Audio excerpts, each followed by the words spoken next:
I'm gonna leave you with 5 good practices for self-love.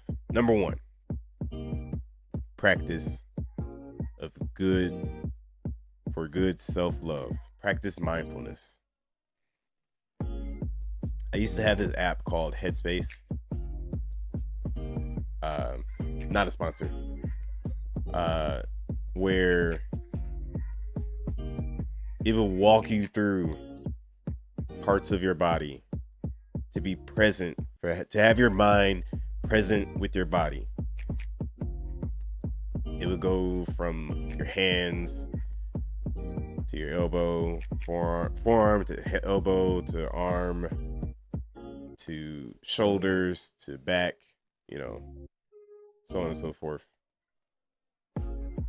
But I'll take it a step further and have you be in tune with what God needs your body to be at. We need to be present with how our body is feeling.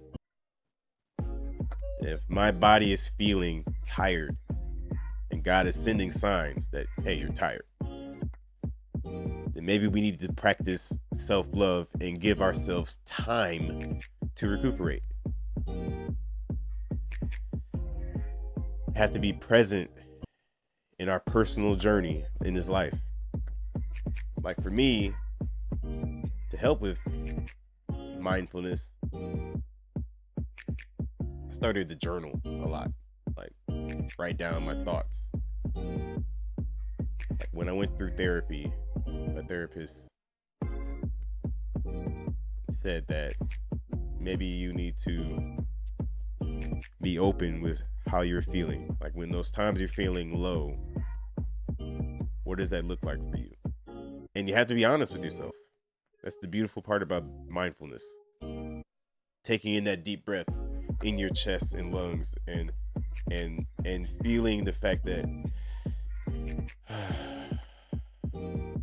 I need to be aware of what's going on in my life. I need to be aware of what relationships I have, how the job is treating me, whether it's a career or a job.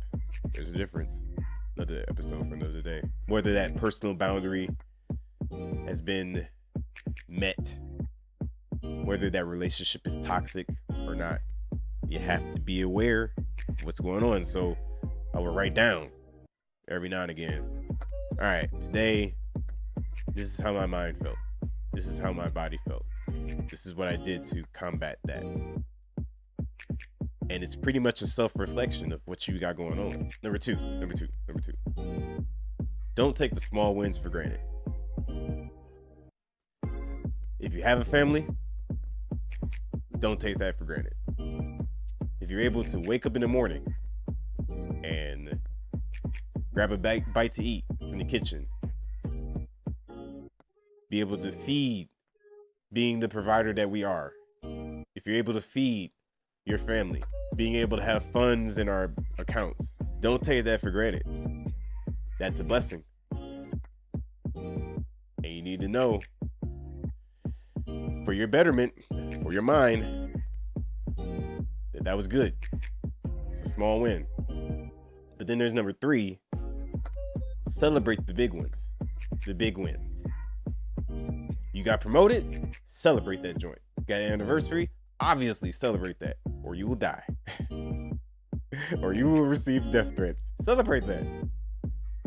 You did good on a test, celebrate that joint. When I was in college, and we had a Mrs. Fields on campus, I don't know how they brokered that deal, but I'm pretty sure they're making bank every single night, day, night, whatever. Because us college students, while we might not have enough food to eat or whatnot, or we don't want to go to the cafeteria, that's neither here nor there, but we're going to find some money for that Mrs. Fields. Yeah, we're going to find money for that. I know I did, shoot. But after I took a test, and I know for sure that I did good on that joint, like I left the room, handed in the paper, and said, all right, that's at least the B. Had to be realistic, it's at least the B. A high B. Yeah, no, I would, after that was done, Mrs. Fields, set of cookies. Like that, I think they had the nerve to have that five cookies, get one free. So six cookies. Yo, celebrate those big wins. That is a blessing. You gotta let your mind know, like, hey, today was a great day. And combining those small wins and those big wins together, it helps your mind to say, you know, I'm a bad man. I am a bad man. I'm the baddest man I know. You hear that? You understand what I'm saying? I'm the baddest man I know. I mean, he might be bad over there, but to me, I'm the baddest man I know. I mean, don't do that all the time. You got to be humble, you know. Got to be humble. But then there's these last 2 points. Remember your worth. Remember your worth. You were created to be unique. There is something special for you. There's something special in you. Do you hear me? You're not just on this earth to walk around like a pillar of salt. You're not some bag of bones walking around here. You have purpose. It took me a long while to find out what my purpose is. It was to write that book there. Well, to start a whole series of writing books. Diary of a Depressed Black Man. Get it in stores now. Amazon and Kindle. Soon a new project's coming out. Working on that soon right now. But it took me a long while to figure out what my purpose is. And it's not meant to be behind the scenes. It's meant to talk to y'all. Remember your worth. But then, ironically and beautifully, that leads into my last one. Speak life and not death over yourself. Keep that negativity out of your mind. Keep that negativity out of your mouth. Keep it out of your mind. It has no place in you. When we pray and meditate in all of this, we have to remember that we are speaking life. So today I will win. Today I'm going to make it big. Today I'm going to be a millionaire. Today I'm going to live my life.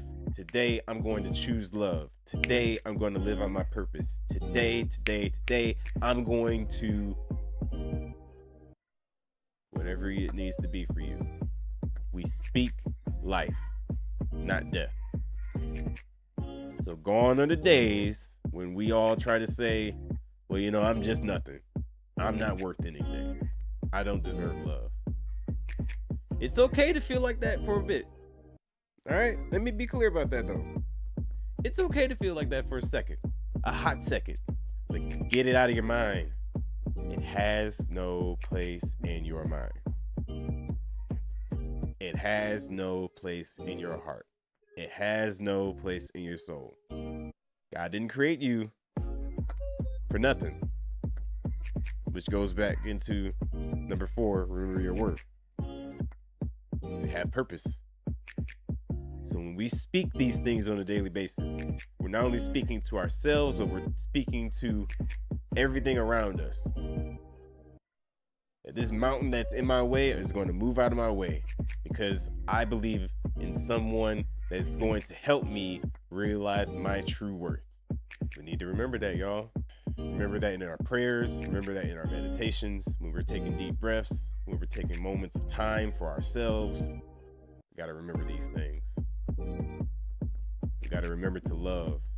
We have to. Because if we don't, who will? Who will do it for us? You know what I'm saying?